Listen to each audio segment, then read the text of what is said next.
bitch. Until of that track, when I'm spilling that crack, my militia raid a villa, I'm a villain, that's black back, killing, mass stealing, my chillin' backpack, rap skill is past means, rat building, that's that. We did it, guys. We did it. We got 5 whole likes. I like to dedicate this moment to Chaz Princeton for chazzing it up, and for all the Moki Mokis out there for making this possible. But anyway, let us get into this deck profile. We have a level 1 rank 1 deck. Now, I know it is level 1 rank 1, but I did incorporate, this is the only thing I did. I added Honest to this deck. Honest plays a vital role into protecting our Mokis. Big One Warrior is just a vital card that I like, and plus it's good for defense. Honest is the only non-level 1 rank 1 monster in this deck. So let us get started. We have 3 Moki Mokis. Now Moki Moki is the most vital part of this deck, mostly because he is Moki Moki and you cannot mess with him whatsoever. Okay, we got 3 Moki Mokis, and we have Amulets of Ambition. Now, if you don't know what this card does, let me tell you. Amulet of Ambition. Once you equip this to a normal type monster, only normal type monster, you can't use this with effect monsters or anything like that. Only normal type monsters like Moki Moki can be, use this card as an equipped spell. You gain 500 attack points for the level difference you're fighting a monster. So if you're fighting a level 8 like Blue Eyes White Dragon and you're fighting, with Moki Moki, that's a 7-star difference. So multiply 500 by 7 and Moki Moki gains 3,500 attack points. So when he attacks, he has 38, and boom, that Blue Eyes is gone. So that's not only that, you can equip multiple Amulets of Ambition. So if you had 2 of them, he would have 7,000 attack points, and that's just ridiculous at that point. And let's say your Moki Moki gets destroyed, Raigeki or something like that, and Amulet of Ambition is gone. With Amulet of Ambition, when this card is removed from the field to the graveyard, it pops right back to the top of your deck. Now that's a pro and a con, depending how you look at it, but I'd say it's more of a pro than anything, because really this is sort of like an OTK deck. Now that is our Amulets of Ambition. I run 3 of those. Kinkabayo. Kinkabayo is really how I play my XYZ cards down here. Now Kinkabayo, basically you normal summon this. If you have something like Skull Servant, Moki Moki, anything like that, a level 1 monster in the graveyard, you can special summon him, right back to the field. When you do that, then you have 2 monsters on the field. And let's say you have already another monster out, so you have 3. So you could place, something like Slacker Magician, which Slacker Magician is really good defense if you're short on defense. Or if you have 3, you can use Lionheart. Now Lionheart is a real hard hitter, so that's a really big part of this deck. And yeah, that is Kinkabayo. Now Big One Warrior, I run 2 of these. Now with Vault, what you can do is basically when you use him and his effect, you can deal one of the materials for one of your opponent's XYZ monsters. So when you do that, it gives your opponent, less material to use its effect. And let's say you're up against a monster with 2 materials.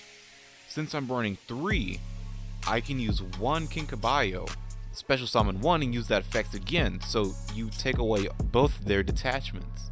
Both their materials. And it's just super handy like that. Now 3 Skull Servants. I made this deck a while back. I knew they have new Skull Servant support, but I'm just running 3 because number 1, it's normal monster. I can use my Amulet of Ambition on it. It's also good because I have King of the Skull Servants, which it powers them up as well. And King of the Skull Servants also works as a wall, because you can remove the Skull Servants from play and bring them out, and it gives you extra support on the defensive side. Now Honest is pretty self-explanatory. So is Raigeki, Attack of the Cornered Rats. Now this card, if you have a level 3 or normal monster, which all of these are except for 2, Honest, basically you pay your life points by multiples of 100, and it lowers your opponent's attack. Now you can do this during either player's turn. So even if I'm attacking, like I'm gonna use this again, Blue Eyes White Dragon, if I get rid of 3,000 of my life points, I can destroy that Blue Eyes. It really depends on what you're doing, if you're trying to be offensive or anything like that. And on the defensive side, if they're trying to attack you, you can do the same, and it works on offense and defense. So yeah, it's a really useful card, and I run 2 of them because I guess just, you know, double the chance to draw the card. And Burning Mirror Force is basically Mirror Force, but except in destroying the card, it puts them face down in defense position, and they cannot flip it back over. Now, the way the meta is working right now, you don't really see a lot of tributing, so it's just the space they're taking up. So that is good. I'm running 1. Oh, it's not Burning Mirror Force, it's Quaking Mirror Force. I apologize. And 1 regular Mirror Force. Let's see. 2 Mage Power, that's pretty self-explanatory, you know, for more attack. 1 for 1, basically if I don't like the level 1 of my hand, or if I just want to put more Skull Servants in the graveyard, I use that, send it to the graveyard, and I can special summon another regular level 1 monster or a Skull Servant, depending on how many Skull Servants I have. Well, or it's King of the Skull Servants, depending on how many Skull Servants I have in the graveyard. 1 Day of Peace, that's more of just a stall card. It really helps me to set up when I use it. I'm using Upstart Goblin just to take up that 1 space. I'm running 3 United We Stand, which I don't know why they made it 3, which that to me is a little ridiculous, but you don't really see a lot of equipped spell cards in the game as much as you'd used to. For my negate cards, basically just you know, get that ish out of here. I got Dark Bribe. I mean, it works really well. Like if, you know, Raigeki or Bottomless Trap Hole, or, you know, just for examples, we have that. Gravity Bind, like I said, all of this is level 1.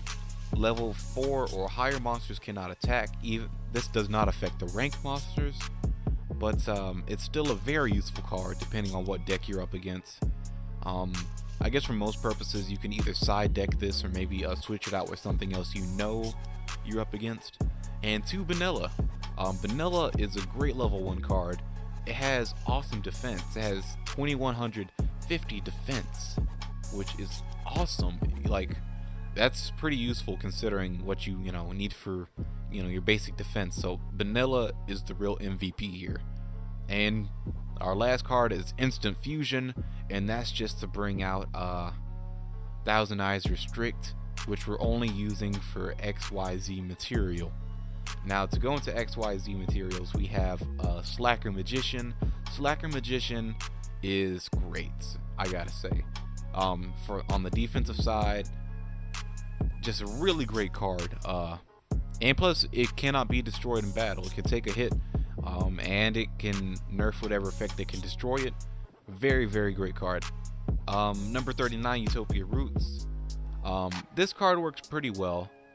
It negates the attack of a monster. You gain 500 of a rank, but really it's just there just in case you need to put out more damage quickly. And let's see, we have Baby Tarragon, which at first I thought this was a cat, but it's a dragon. Now, the reason I have this, it can attack your opponent directly.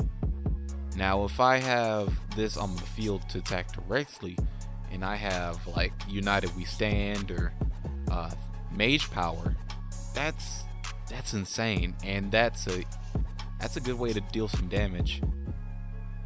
And then we have Lionheart, number 54. Lionheart is an amazing card, mostly because whatever damage your opponent deals to you, you detach, you deal the damage to them. Now, it's an offensive card and a defensive card. One of my favorite cards in the game. And Divine Dragon. Wait. And number 100, Numeron Dragon. I just have it here for the lulz. And it's just a pretty card. I like it. So that is my deck. Moki 420 Blaze It. Which, I don't know. I just named it that because I like it. So I hope you like my deck profile. And thanks again for the 5 likes. I'll probably be making another Yu-Gi-Oh video in the next 1 to 2 days, so bear with me, and I'll catch you guys later. This is Ojama, and I'm out.